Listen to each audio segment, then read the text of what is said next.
Good morning, Dr. Yanny. My name is Ong Wei, and we're from Group 4. Today, our group will present about engineering assessment of high-performance aerospace materials. We often assume the performance of advanced aerospace vehicles is defined by their massive scale.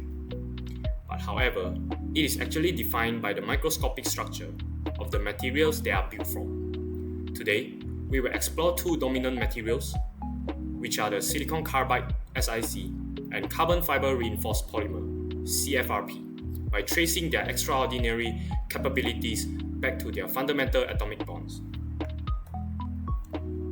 Our approach follows a specific three-step logic. First, the atomic bond. We begin by examining the dominant chemical bonds that are formed for the foundation. Next will be the material properties. We see how these dictate mechanical and thermal behavior.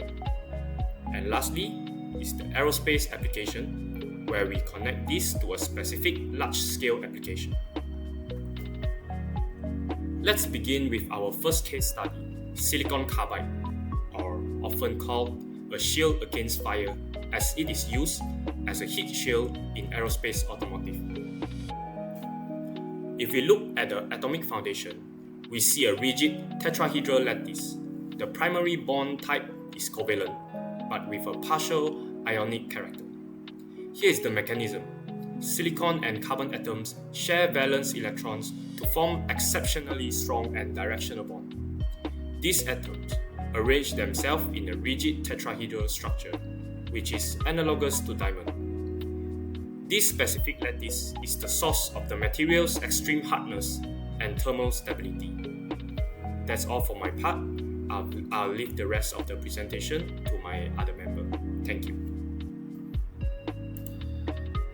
Thank you, Yi-Wei. My name is Yong Siren. Now let's see how that specific bonding translates to performance. We have three key properties. Thermal stability. That powerful covalent network requires immense energy to disrupt. This gives silicon carbide an incredibly high melting point, which is over 2700 degrees Celsius, making it ideal for heat shields. Next, hardness and brittleness. The rigid 3D lattice makes silicon carbide extremely hard. However, unlike metals where atoms can slide, these fixed directional bonds cannot slip. This means the material fractures under impact instead of deforming. Finally, the thermal conductivity. As a semiconductor, this bonding structure allows for high thermal conductivity. This is vital for heat shields as it rapidly dissipates heat, preventing damaging hotspots. This leads us to the performance profile, the pros. High thermal performance, exceptional thermal conductivity and real resistance. Next, the mechanical strength, durable enough to endure significant stress. Also, the corrosion resistance. It withstands exposure to harsh chemical and atmospheric conditions. Next, we will talk about the cons. High brittleness. It can fracture suddenly under mechanical stress or impact. Poor thermal shock resistance. It is prone to breakage when subjected to rapid temperature changes. Finally, the influences. Production cost is high, driven by expensive raw materials and complex, difficult machining. Energy consumption is high, as manufacturing requires high-temperature furnaces for extended periods. Sustainability. However, its durability and role in efficient flight can create a net positive impact over its life cycle. That's all from me. Alright, thank you. And let's move on to our second material, carbon fiber reinforced polymer (CFRP), or breathing strength from air, as it is often used in plate wing skin. Unlike the single lattice of SiC, this is a composite of covalent bonds. In the fibers, carbon atoms are held by extremely strong covalent bonds arranged in hexagonal sheets that is called graphene planes. This planar structure provides immense tensile strength along the length of the fiber. In the matrix, the epoxy resin consists of long polymer chains, also held by stable covalent bonds. The matrix functions by encapsulating the fibers, transferring load between them and protecting them from the environment. This composite bonding creates three unique advantages: anisotropic strength, which is the strong covalent bond in the fibers provide immense strength, but is directional. The material is exceptionally strong along the fiber axis but weaker in other directions. Corrosion resistance. The stable covalent bonds in the polymer matrix makes the material highly resistant to chemical attack and rust, unlike traditional metals. Last, we got electrical conductivity. The polymer matrix is an insulator, but the carbon fibers are conductive. This is critical for aircraft wings, which must manage lightning strikes, often requiring an embedded copper mesh for safe dissipation. That's all from me. I'll leave it to the next person. Thank you, Liu Junqian, for his interesting explanation. My name is Tan Jingjie. I am going to explain CFRP application and analysis. Finally, let's look at this in practice. The lightweight aircraft wing skin. CFRP is the material of choice for primary structures like fuselage sections and wing skins. Its function is simple.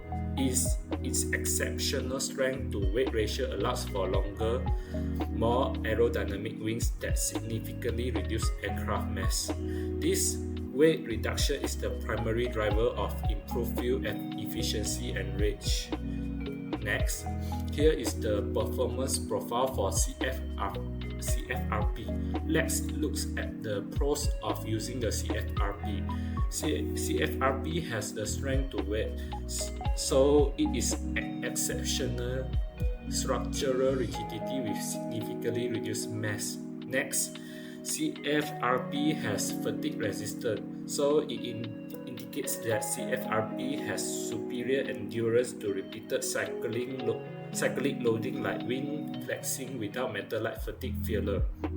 Last, CFRP has corrosion resistance, so we can conclude that CFRP is immune to rust and oxidation from moisture. Next, we look at the cons for using the CFRP. CFRP has the impact damage susceptibility, so we can conclude that the CFRP has low velocity impacts, like drop tools can cause internal delamination that is barely visible. Next, CFRP has complex repairability, so it indicates that damage cannot be easily repaired, or restoring integrity often requires expensive specialized patch bonding or full replacement. Next, we look at the influence of CFRP on a few aspects. For the production cost, CFRP has high production cost. This is because it has expensive raw materials and the need for precision curing. Next, CFRP has the high energy consumption, so we can conclude that CFRP specifically involving the carbonization of fibers in high temperature furnace while producing the CFRP. Lastly, for the environment sustainability, by using the CFRP, it can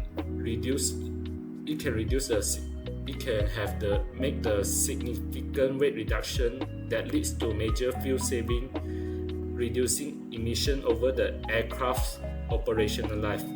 That concludes our analysis of how atomic architecture defines aerospace performance. That is all from us. Thank you, Dr. Yanny, for watching our presentation.